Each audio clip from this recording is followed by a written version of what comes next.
Do you also get sugar cravings at home? So let me show you how you can easily fulfill those sugar cravings with chocolate made at home using sugar free so that you can have chocolate without feeling guilty. So for this recipe, I will be using 2 tablespoons of cacao powder,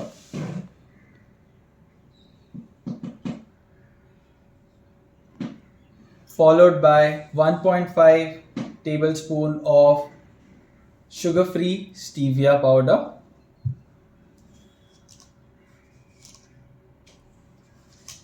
So you know that sugar has a lot of calories, and sugar free from stevia is a much better alternative for if you are someone who's addicted to having a lot of sugar.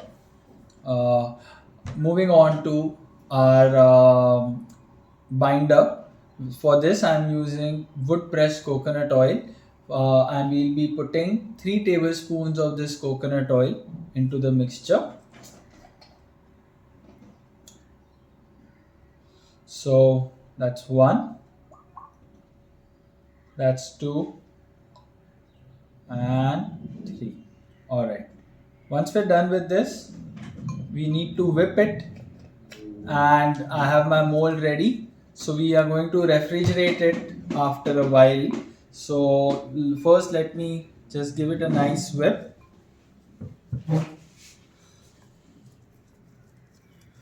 As you can see, the color has started to come. This is going to be nice once it's molded. You can even add some orange essence to it, and this is optional.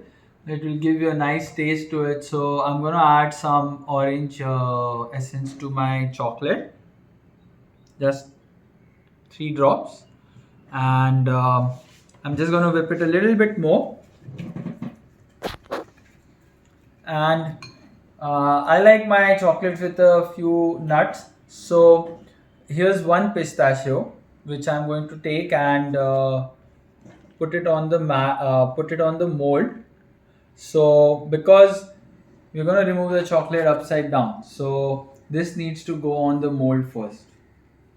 So as you can see, I have put the pistachio here, and now I'm just going to whip it a little bit more and put the entire mixture on our mold pad.